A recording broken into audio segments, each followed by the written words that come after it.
Shalom jemaat Tuhan. Shalom. Puji nama Tuhan, hari ini berjumpa lagi, kita boleh bersama-sama berkumpul meskipun di rumah kita masing-masing. Kita mau memuji Tuhan, Yesus Tuhan Allah kita. Oleh sebab itu mari sama-sama, sebelum kita memulai, kita akan berdoa. Tuhan yang kami sembah di dalam nama Tuhan Yesus, kami menyembah Engkau pada hari ini. Kami berkumpul dimanapun kami berada. Satu hal Tuhan yang kami mau, kami berkumpul, meskipun kami berbeda tempat, tetapi roh kami mau bersatu untuk kami meninggikan nama Tuhan, untuk kami menyembah Engkau Tuhan. Terima kasih Tuhan, terima kasih. Berdaulatlah, berkuasalah dimanapun kami berada dan nyatakan kuasa-Mu Tuhan. Terima kasih Tuhan, kami mengucap syukur. Hanya di dalam nama Tuhan Yesus kami mau bersorak. Hanya di dalam nama Tuhan Yesus kami mau meninggikan nama Tuhan. Sebab Engkau Tuhan yang membawa kami dari kemuliaan kepada kemuliaan. Di dalam nama Tuhan Yesus, umat Tuhan yang siap memuji Tuhan, sama-sama kita katakan amin. Haleluya. Bapak Ibu, Tuhan Yesus yang membawa setiap kita dari kemuliaan kepada kemuliaan yang lain. Amin. Haleluya.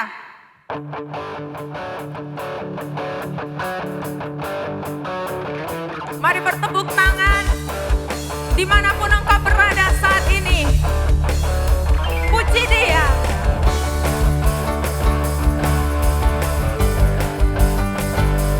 Kami tidak pernah ragu akan kesetiaan-Mu Tuhan. Tak pernah ku ragu akan kesetiaan-Mu. Kau pegang hidupku.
Yesus, Engkau juru selamatku. Dalam janji-Mu kemenanganku selamanya kan ku nyatakan besar setia-Mu Tuhan di hidupku.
Biar hati kami terus menyanyikan pujian bagi nama-Mu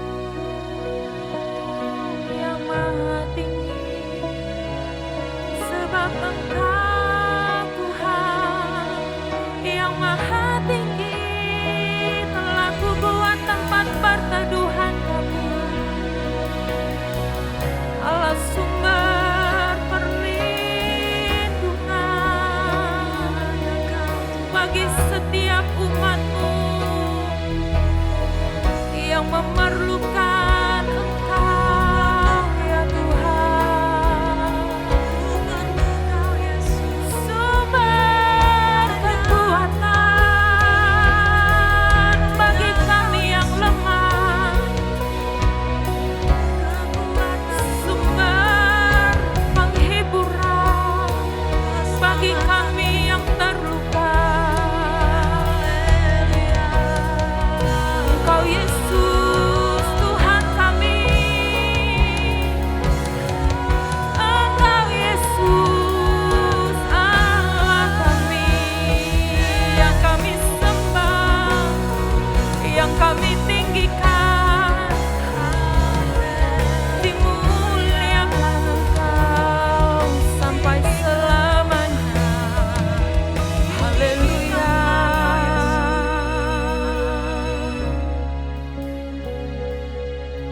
Haleluya.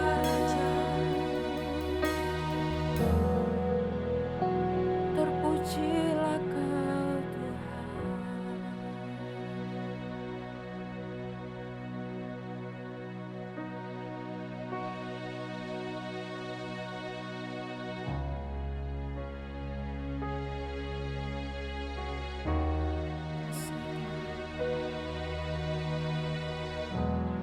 Nyanyi pujian bagi-Mu Tuhan, pujian bagi-Mu Tuhan,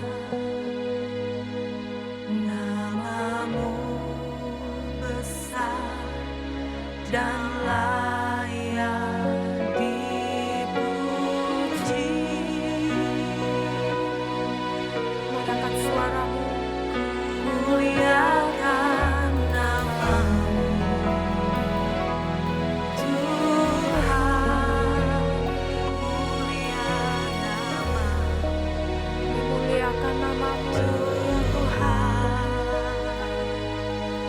nama-Mu besar dan layak dipuji.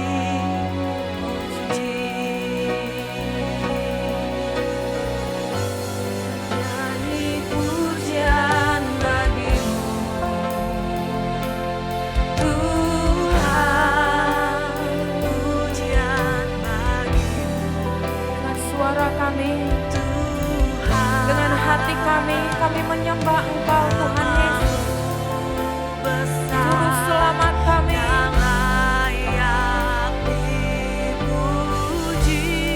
Engkau penjaga Israel yang tidak pernah tertidur bahkan terlelap.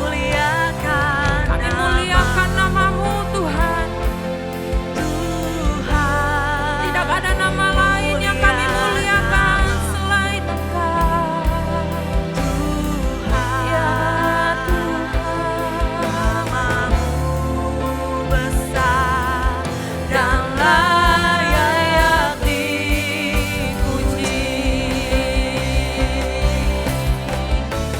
Nyanyi pujian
Nah, saudara sekalian, pada hari Minggu ini kita mendapatkan pembicara tamu lagi.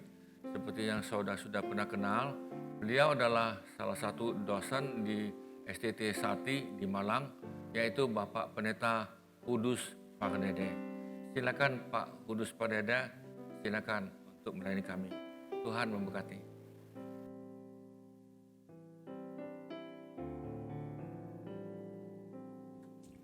Shalom jemaat yang dikasihi oleh Tuhan.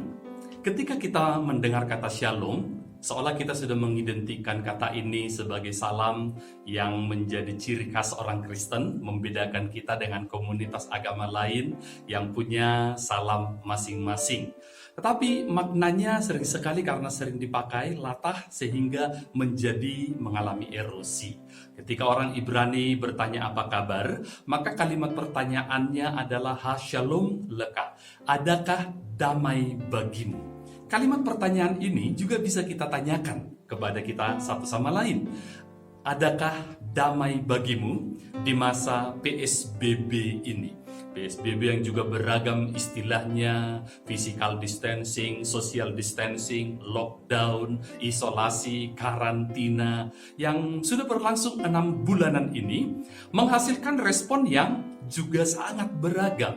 Dan yang terbanyak, di antara yang saya dengar, mereka yang posting di media sosial mengatakan bosan, jenuh, mereka mengeluh tentang kesehatan, tentang kekhawatiran, terdampak pada pekerjaan serta pendapatan, terganggu dalam hubungan kemasyarakatan, bahkan juga tidak jarang berdampak pada kerohanian dan kegerejaan. Apakah ini akan menjadi efek yang mendominasi dan akan berkelanjutan lebih lama lagi? Tahukah saudara bahwa Yesus dan sejumlah tokoh penting dalam Alkitab pun pernah menjalani semacam karantina. Bahkan situasinya lebih buruk pula, dikarantina di padang gurun sendirian. Bukan karena pemerintah yang mengharuskan atau ketakutan akan paparan penyakit yang mematikan, tetapi karena Allah yang menghendaki demikian. Dan hasilnya sangat berbeda dengan kebanyakan kita. Bukannya menjadi lemah, lelah, lalu menyerah, kalah. Tetapi sebaliknya, Yesus justru makin prima pasca karantina. Pertanyaannya, apa rahasianya? Dan bagaimana kita pun mendapatkan efek dan hasil yang sama seperti Yesus Tuhan kita? Mari kita belajar dari Injil Lukas pasal yang keempat, ayat pertama sampai ayat yang ke-14. Kisah ini saya yakin sangat familiar bagi kita, Anda yang lulusan sekolah minggu atau yang sudah setia beribadah di GSJA Maranatha. Demikian kisah tentang percobaan yang dialami Yesus di padang gurun. Yesus yang penuh dengan Roh Kudus kembali dari Sungai Yordan, lalu dibawa oleh Roh Kudus ke padang gurun. Di situ ia tinggal 40 hari lamanya dan dicoba iblis. Selama di situ ia tidak makan apa-apa dan sesudah waktu itu ia lapar. Lalu berkatalah iblis kepadanya, "Jika engkau anak Allah, suruhlah batu ini menjadi roti." Jawab Yesus kepadanya, "Ada tertulis, manusia hidup bukan dari roti saja."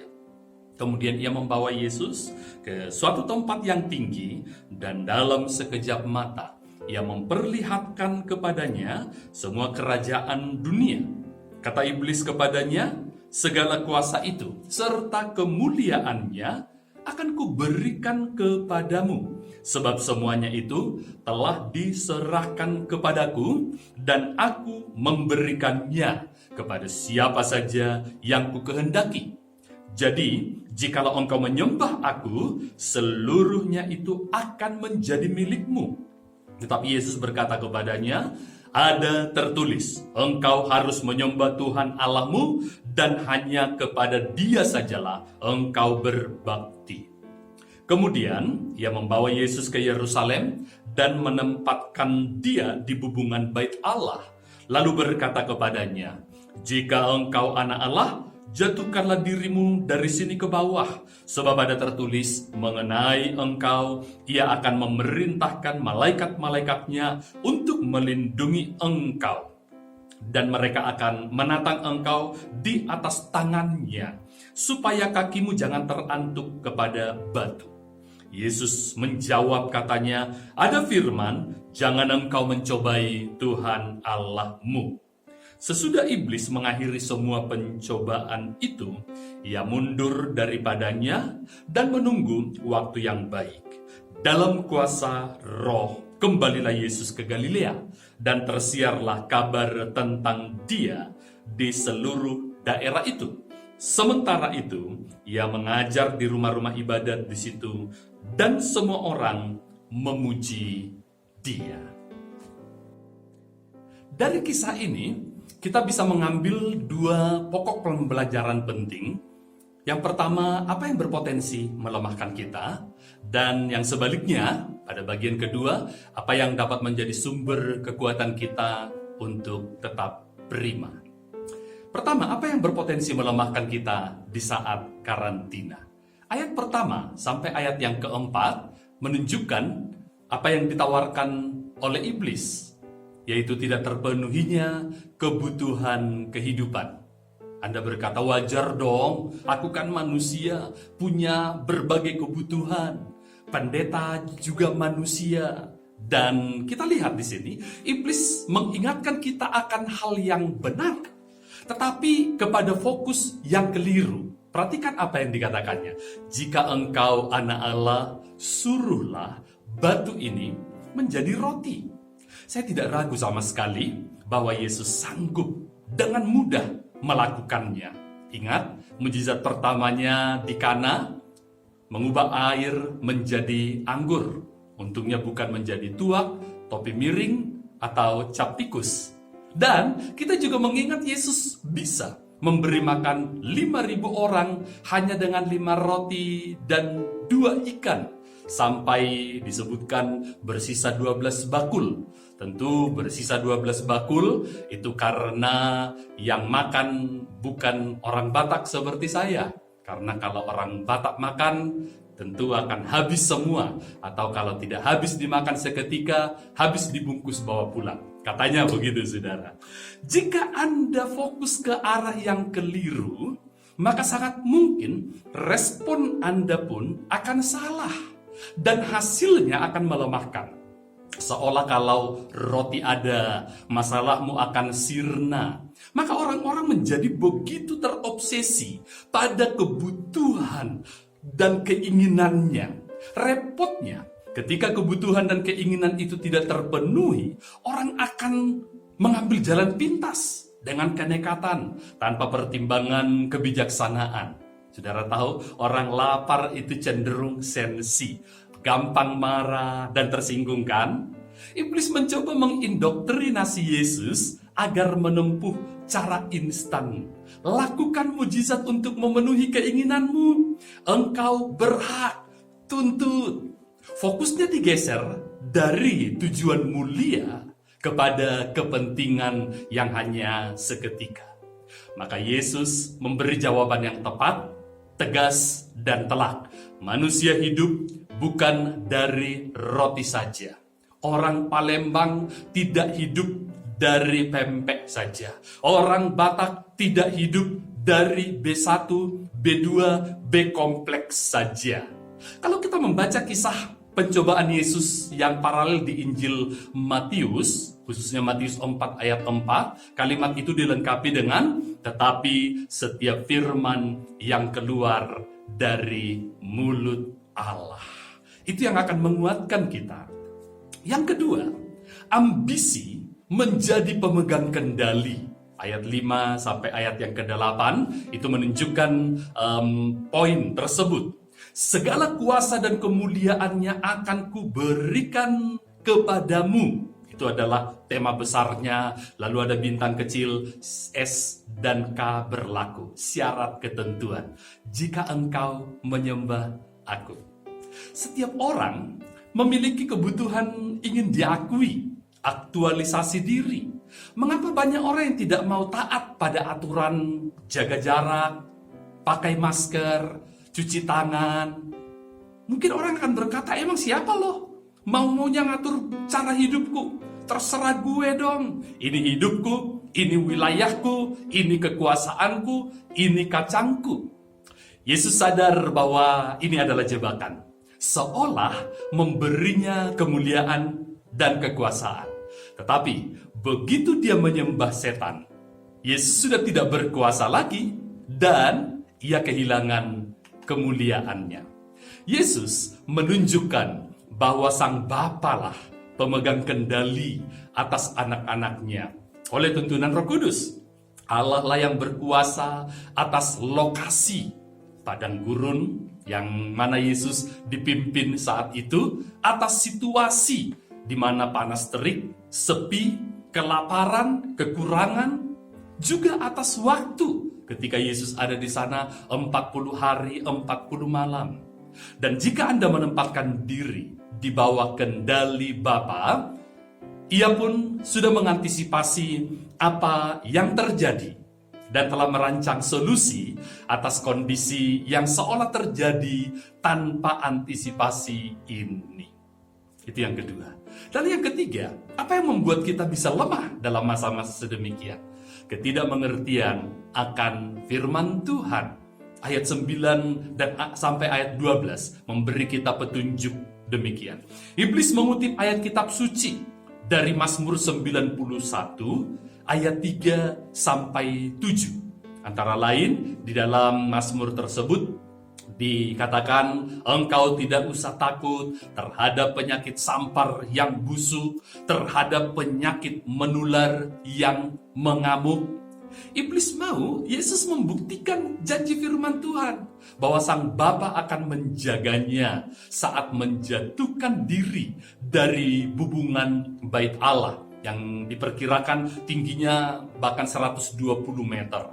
Dan ini tentu menjadi tontonan yang mengasihkan pada banyak orang, dan Yesus seketika menjadi selebritas dunia. Tetapi iblis sengaja menutupi kebenaran seutuhnya dari ayat pertama di Mazmur itu. Orang yang duduk dalam lindungan yang maha tinggi, yang berdiam dalam naungan yang maha kuasa. Itu di awal langsung disebutkan. Janji itu berlaku untuk mereka yang memenuhi syarat dan ketentuan itu. Dalam bahasa asli Ibrani, frasa yang diterjemahkan yang duduk dan yang berdiam itu ditulis dalam tensis partisip aktif yang dapat diterjemahkan terus-menerus duduk, atau kita menyebutnya istilah penduduk, dan yang senantiasa berdiam atau tinggal. Jadi bukan hanya kalau ada keperluan. Uniknya hari-hari ini Mazmur 91 menjadi pasal favorit bagi banyak orang Kristen dan menghafalkannya sebagai mantra di masa pandemik ini. Orang Yahudi masa kini pun menyebutnya sebagai Mazmur anti-Covid. Tetapi hanya mengutip bagian janjinya saja tanpa syarat dan ketentuannya. Akhirnya jadi kecewa seperti iklan diskon 50% tambah 40%. Tapi tidak membaca syarat dan ketentuan yang berlaku. Dan ternyata iming-imingnya tidak seperti kenyataannya. Iblis bahkan mengutip ayat Alkitab, tetapi dengan penafsiran yang sembarangan dan terapan yang menyesatkan. Perhatikan pemutarbalikan kebenaran oleh iblis. Bapa memproklamasikan Yesus sebagai anaknya, sedangkan iblis mempertanyakannya, jika engkau ada kala. Bapa menyatakan bahwa sang anak akan menjalani penyiksaan, bahkan kematian. Sementara iblis menawarkan jalan pintas tanpa penderitaan. Yesus memiliki kuasa yang akan dipakainya untuk melayani dan menyelamatkan manusia. Tetapi di sini iblis berusaha membelokkan penggunaan kuasanya pada kepentingan dan ambisi diri. Ketidakmengertian akan firman justru akan menjadi titik lemahmu. Bahkan, kalaupun Anda memiliki segala kekayaan, keamanan, dan kenyamanan, tapi tanpa firman, maka apa yang terjadi, apa yang engkau miliki, kelak akan menjadi keruntuhan, kehancuran, kesia-siaan. Maka biarlah Anda menjadi kaya akan kebenaran firman. Jadikan itu pedoman bagi kehidupan dan warisan bagi keturunan sebagai perbekalan mereka di masa depan. Setelah melihat apa saja yang berpotensi untuk melemahkan kita, maka kita sekarang lihat sisi sebaliknya. Apa yang menguatkan Yesus dan kita di saat karantina. Ketika sekolah di SMA dulu, seorang teman saya pamer tentang jimat kekebalan yang dia punyai. Setelah menunjukkan khasiatnya, dia juga cerita ada pantangannya. Yang aneh menurut saya, salah satu jimatnya itu punya pantangan tidak boleh dipakai ketika masuk ke toilet. Bayangkan, ada yang bisa bikin kebal senjata, tapi kalah terhadap toilet. Mungkin jinnya nggak tahan dengan toilet kebanyakan di Sumatera yang parfumnya bermerek Amangoi. Saudara, yang pertama adalah identitas sebagai anak Allah. Sudah jelas bahwa Yesus adalah anak Allah. Yesus tahu siapa dirinya, tetapi iblis berusaha mencoba Yesus untuk membuktikan statusnya sebagai anak Allah. Dan ketika pembuktian itu dilakukan, berarti sudah ada muatan keraguan hingga harus dibuktikan, bahkan dengan cara atau ide iblis. Perhatikanlah bahwa di perikop sebelum kisah pencobaan ini, Allah Bapa sudah membuat pengakuan terbuka dari surga saat Yesus dibaptis oleh Yohanes. Di Lukas 3 ayat 22 dikatakan, engkaulah anak yang kukasihi, kepadamulah aku berkenan. Mengapa peristiwa ini penting dicatat mengawali pencobaan ini? Karena identitas Yesus dan identitas kita sebagai anak-anak Allah sebenarnya adalah satu paket dengan pengakuan bahwa Dia Bapa kita, kita anak-anaknya, dan bahwa Dia bukan hanya pengendali atas alam semesta, tapi ada atas hidup kita juga. Kita tidak perlu membeli, membayar, membujuk, menyuap, mencapai standar atau syarat tertentu untuk mendapatkan perkenanannya. Dan sepertinya harus membuktikannya dengan cara-cara tertentu pula. Status itu pertama-tama tidak bergantung pada prestasi, tindakan, perlakuan, pencapaian kita, tetapi pada apa yang Allah telah lakukan bagi kita. Kita tidak perlu mendapatkan legitimasi, pengakuan dari siapapun atau pihak manapun. Kita hanya perlu menghidupi hidup yang berpadan dengan status kita tersebut. Tidak sedikit orang percaya saat ini sedang didakwa oleh iblis. Katanya anak Allah, anak Tuhan, kok kere, miskin, sakit, kena COVID, terjepit, terimpit, rumah sempit. Dengarkan pernyataan dan proklamasi dari Bapa ini tentang saudara. Engkaulah anak yang kukasihi, kepadamulah aku berkenan. Itu akan membuat kita lebih enjoy dan happy menjalani hidup ini sebagai anak-anak Tuhan, yang mana hidup kita telah terencana sempurna dalam hikmat dan kuasanya. Dan kita ada di dalam rancangan yang sempurna dan Tuhan yang sanggup menggenapkannya. Itu yang pertama, pastikan dan ingat senantiasa engkau sebagai anak Tuhan. Kemudian kita juga melihat apa yang membuat Yesus berkemenangan, stamina prima dalam masa karantina adalah pimpinan Roh Kudus. Dalam semua peristiwa ini, Injil Lukas mencatat peran dan karya Roh Kudus yang nyata. Dimulai dari ayat paling pertama di bacaan kita tadi, Yesus yang penuh dengan Roh Kudus kembali ke Sungai Yordan, lalu dibawa oleh Roh Kudus. Di akhir kisah ini, ayat 14, disebutkan juga dalam kuasa Roh Kudus, kembalilah Yesus ke Galilea. Menarik jika kita membandingkan dengan kisah paralel pencobaan Yesus itu di Injil Markus, pasal 1 ayat 12 secara spesifik disebut, Roh memimpin dia ke padang gurun. Kata memimpin dalam bahasa Yunani itu dipakai kata ekbalo yang artinya didorong keluar.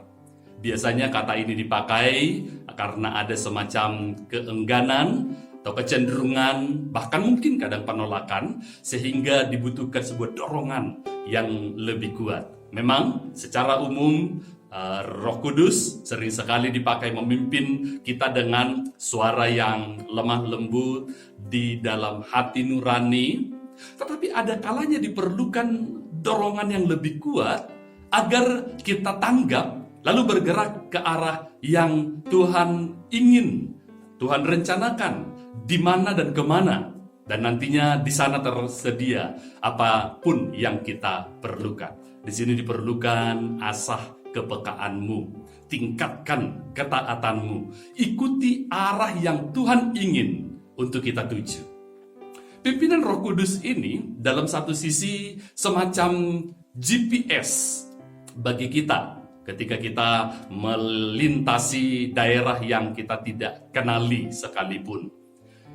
Tahun yang lalu saya menyetir mobil dari Kota Malang di mana sekarang saya tinggal ke Medan. Orang-orang pada nanya, emang kamu tahu jalannya? Saya tidak perlu hafal tahu jalan, karena yang penting ada GPS.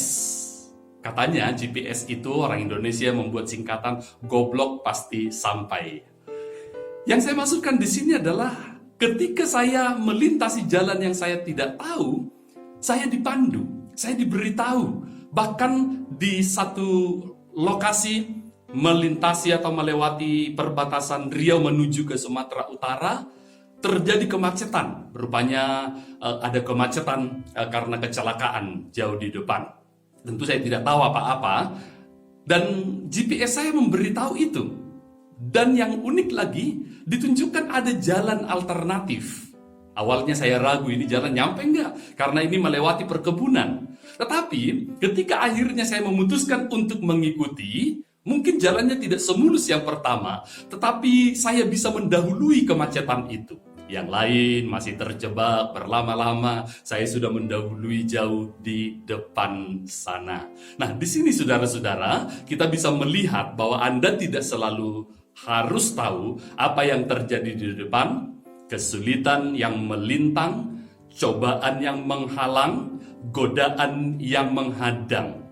Asal engkau dipimpin oleh Roh Kudus, dikuasai oleh Roh Kudus, dipenuhi dengan Roh Kudus, that's it. Dialah GPS-mu yang akan memimpin kita melintasi daerah yang asing, tidak pernah engkau jalani, keadaan yang tidak pernah engkau alami.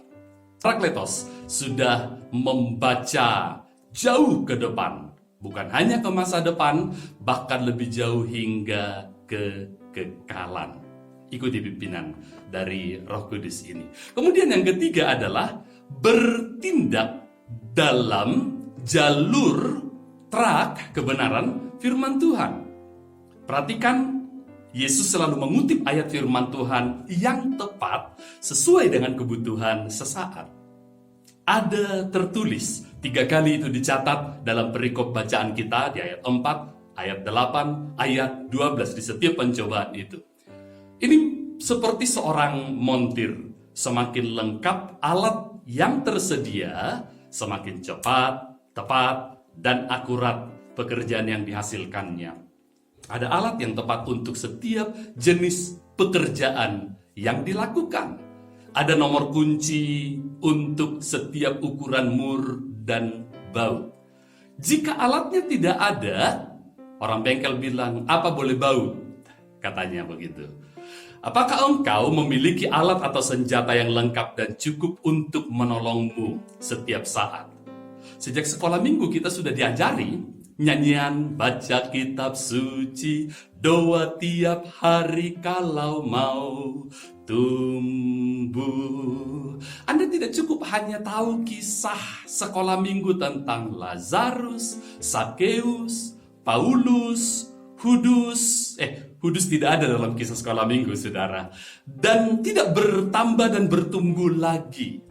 Tantangan kita semakin besar, dan kekuatan kita harus bertumbuh untuk kemudian dimampukan menghadapi segala keadaan ini. Semakin Anda bertumbuh kuat dalam firman, semakin prima stamina Anda dalam menghadapi serangan dan pencobaan. Paulus juga menggambarkan firman Allah itu seperti pedang roh dalam perlengkapan prajurit pada masa itu. Dan ini satu-satunya alat menyerang, bukan hanya bertahan seperti ketopong atau helm, baju zirah, dan sebagainya. Tentu tidak dimaksudkan kita menghafal ayat untuk membuat kita lalu mampu menyerang orang lain. Orang-orang yang mencoba mengkritik di sekitar kita. Ingat, musuhmu bukan suami, istri, atau anakmu, atau sesamamu, tetanggamu, orang di gerejamu. Dengan firman dalam pengertian yang benar dan terapan yang tepat itulah Yesus selalu berhasil membungkam iblis. Injil Matius 4 ayat 10, kisah paralelnya mencatat ketegasan ini. Hanyalah iblis, sebab ada tertulis. Yesus mengutip sebuah ayat, lalu iblis meninggalkan dia. Jika Anda mau membungkam iblis, maka pakailah firman Tuhan. Pakailah kebenaran firman yang kita hidupi dengan benar. Anda akan berkemenangan. Anda akan senantiasa prima dalam stamina masa-masa karantina yang sedang Anda hadapi saat ini juga. Kita melihat hasil yang sangat jelas. Seperti pada ayat 13 disebutkan iblis mundur daripadanya. Seharusnya iblis juga mundur dari hidup saudara. Meskipun masih akan menunggu waktu yang baik. Saya khawatir kalau Anda tidak pernah diganggu oleh iblis, kemungkinannya Anda bukan musuhnya, tapi temannya. Tapi iblis tidak pernah mendapatkan waktu yang baik itu, karena Yesus selalu tanpa ragu menghidupi identitasnya sebagai anak Allah. Dan senantiasa dipimpin oleh Roh Kudus dan melangkah dalam tuntunan kebenaran firman Tuhan. Ayat 14 melanjutkan lagi, dalam kuasa Roh Kudus kembalilah Yesus ke Galilea dan tersiarlah kabar tentang dia di seluruh daerah itu. Yesus belum banyak melakukan mujizat atau juga pelayanan pengajaran, tetapi kabar tentang dia sudah begitu meluas di daerah tersebut. Pasal-pasal berikutnya dilanjutkan dengan kisah-kisah spektakuler tentang pengajarannya, kuasa kebangkitan, pengusiran setan, kemenangan atas semua keadaan, dan dia tidak pernah terkalahkan. Dalam masa pandemik ini, ada hal-hal yang sangat berpotensi melemahkan kita. Yang pertama tadi, hanya fokus kepada kebutuhan hidup, tetapi kita kehilangan fokus kerajaan Allah dan kebenarannya. Dan juga kita ingin menjadi pemegang kendali, tetapi akhirnya kewalahan karena banyak hal yang tidak kita mengerti. Dan ketidakmengertian kita akan firman Tuhan yang menyebabkan kita melepaskan diri dari hikmat dan nasihat dari firman Tuhan. Lalu Anda pergi kepada orang pintar. Kenapa dukun disebut sebagai orang pintar? Karena yang datang kepadanya adalah orang-orang bodoh. Saudara-saudara, lihatlah daftar orang-orang yang semakin prima setelah Tuhan membawa mereka mengalami dan menjalani masa karantina. Kita ingat Nuh dan keluarga setelah karantina di Bahtera, kelak menjadi bapa bagi bangsa-bangsa yang ada sekarang. Yusuf dikarantina, di penjara untuk mempersiapkannya menjadi penguasa di Mesir dan penyelamat keluarganya yang kelak akan mengalami kelaparan menderita. Musa 40 tahun dia disingkirkan dari kemewahan, dari kelengkapan, dari segala kecukupan. Kemudian dibawa ke padang gurun agar kelak dia siap menjadi pemimpin, pembebas Israel dengan kuasa mujizat yang kelak menaklukkan orang-orang Mesir. Naomi yang akhirnya dipulihkan dari kepahitan hidupnya setelah pulang dari karantina di Moab. Daud karantina sebelumnya jadi gembala dan setelah menjadi raja pun masih dikarantina oleh karena buronan oleh anaknya. Tetapi kemudian dihasilkan Daud yang lebih lemah lembut, bergantung kepada Tuhan dan menjadi seorang yang berkenan kepada Tuhan.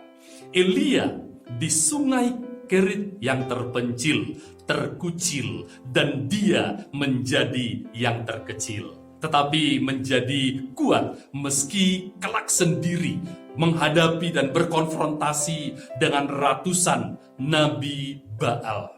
Yunus karantinanya cuma 3 hari di kapal selam di perut ikan. Tetapi itu cukup untuk mengembalikannya ke misi Allah semula dan menjadi penginjil yang paling berhasil, mulai dari rakyat jelata hingga rajanya, bahkan ke ternak-ternaknya bertobat semua. Itu bahkan belum pernah terjadi hingga zaman Yesus dan hingga masa kini. Daniel dan Esther di pembuangan di Babel kelak menjadi penyelamat bangsanya setelah mereka mengalami masa karantina.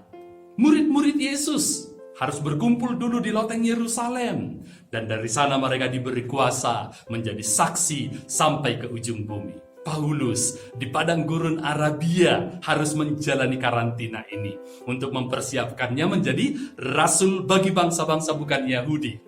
Yohanes di Pulau Patmos agar di sana dengan jelas ia menerima wahyu tentang apa yang terjadi bagi dunia hingga kesudahannya. Maka inilah yang akan menguatkan kita dalam masa pandemik atau karantina. Status yang tak tergoyahkan sebagai anak-anak Allah, pimpinan dari Roh Kudus yang kita responi dengan ketaatan kita, dan jangan pernah menyimpang dari kebenaran firman Tuhan. Dan inilah yang Yosua pernah diingatkan oleh Tuhan sendiri. Bertindak hati-hati dengan sesuai dengan segala hukum yang diperintahkan kepadamu. Jangan menyimpang ke kanan atau ke kiri, supaya engkau beruntung kemanapun engkau pergi. Semakin prima pasca karantina. Mari kita berdoa. Bapa Surgawi, di dalam nama Yesus Tuhan kami, terima kasih untuk masa yang Tuhan izinkan terjadi di zaman kami ini, yang belum pernah terjadi mungkin sebelum, dan mungkin lama akan terjadi lagi setelah kami. Tetapi kami tahu, kami adalah orang-orang istimewa, karena Engkau telah pilih untuk menjadi orang-orang yang pernah mengalami dan menjalani. Namun kami tahu ini bisa melemahkan kami, atau sebaliknya menguatkan kami. Maka inilah yang kami minta ya Tuhan, hindarkan kiranya kami untuk tidak hanya fokus kepada kebutuhan dan keinginan diri atau ambisi pribadi, tapi kami kehilangan fokus akan kerajaan Allah dan kebenarannya. Jangan kiranya kami justru menjadi pemegang kendali, karena kami tidak punya kekuatan untuk menjadi pengendali dan mengantisipasi apapun yang terjadi. Dan tolonglah kami jangan sampai kehilangan pengertian akan firman Tuhan, karena itulah yang akan menjadi pimpinan tuntunan dalam masa-masa ketidakmengertian yang sedang berlangsung pada hari-hari ini. Jaga hati kami berkenan kepadamu, dan biarlah ini akan menjadi sebuah momentum yang kelak kami syukuri dan menginspirasi bahwa setelah melewati masa-masa ini, tidak satupun dari kami yang dilemahkan, tetapi kami akan menjadi semakin kuat. Kami akan menjadi semakin prima pasca karantina yang hari-hari ini menjatuhkan, melemahkan. Walau 1000 rebah di sisi kiriku, 10.000 di sisi kananku, Tapi kami tidak akan goyah karena ada Tuhan yang akan menopang dan memegang kami, dan Yesus yang menjadi teladan, memberi kami sebuah model untuk menjadi prima dalam kondisi yang mungkin tak terkendali hari-hari ini. Diberkatilah umatmu yang mendengar pesan firman Tuhan ini dan yang berkomitmen berkata, terjadilah padaku seperti yang firman Tuhan katakan. Di dalam nama Yesus bertumbuh dan berbuahlah umat Tuhan dalam kebenaran firman ini. Haleluya. Amin. Tuhan memberkati saudara-saudara sekalian. Semoga selalu ada shalom dalam segala keadaan dan berkemenangan. Haleluya.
Nah, saudara sekalian, saya percaya saudara sudah diberkati oleh firman Tuhan yang dibawakan oleh Bapak Pendeta Hudus Pardede.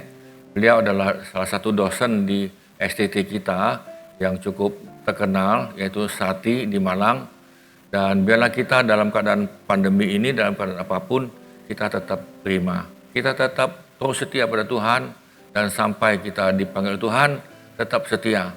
Kita berdoa, Tuhan, kami memberkati akan hamba-Mu yang sudah melayani kami, yaitu Bapak Pendeta Hudus Pardede. Tuhan berikan dia kesehatan, dan juga dengan keluarganya. Tuhan, biarlah hamba-Mu ini jadi berkat ke dosen yang ada di STT Sati di Malang. Tuhan berkati semuanya. Sudah sekalian, kita akan tutup di dalam ibadah kita pada hari ini. Kami mau berdoa bagi saudara yang merasa belum prima atau tidak prima keadaan tubuh atau rohmu atau jiwamu. Kami mau berdoa. Tuhan, kami mau berdoa bagi kami supaya kami yang belum merasa prima atau kami mengalami goncang-gancing dalam tubuh kami atau sakit, demikian juga dengan perasaan kami yang tidak enak. Kami berdoa supaya kami diberikan kekuatan, biar kami tetap setia apapun yang terjadi pada keadaan di sekitar kami tetap setia pada Tuhan. Dan biarlah kami dapat menguatkan hati kami, meneguhkan hati kami masing-masing, dan kami saling bergandengan tangan satu yang lain. Kami lepaskan berkat bagi kami semua. Bagi saudara yang sakit, angkatlah tanganmu dan hatimu, dan letakkan tanganmu yang kanan kepada yang sakit, tempat-tempat yang sakit. Silakan. Tuhan, kami mau berdoa bagi kami yang mengalami sakit dalam tubuh kami. Hamba-Mu berdoa di dalam nama Tuhan Yesus supaya terjadilah kesembuhan. Terjadilah kesembuhan karena Tuhan Yesus menginginkan kami sembuh dan sehat dalam roh, jiwa, dan tubuh kami. Kami lepaskan kesembuhan. Kami katakan sakit penyakit dan semua yang mengganggu pikiran kami katakan kau pergi. Saat ini pergi dalam nama Tuhan Yesus. Di dalam nama Tuhan Yesus pergi dan kami lepaskan kesembuhan, kami lepaskan damai sejahtera dan kesehatan. Terima kasih Tuhan. Saudara sekalian, angkatlah hatimu dan terimalah damai sejahtera dan berkat daripada Bapa, kasih karunia demi kasih karunia daripada Tuhan Yesus, dan dengan persekutuan Roh Kudus jadi berkat bagi kami, supaya kami jadi berkat bagi yang lain, dan kami tetap prima dalam keadaan apapun. Di dalam nama Tuhan Yesus kami mohonkan. Saudara yang percaya katakan amin. Amin saudara sekalian. Tuhan memberkati. Sampai jumpa lagi. Tuhan berkati. Amin.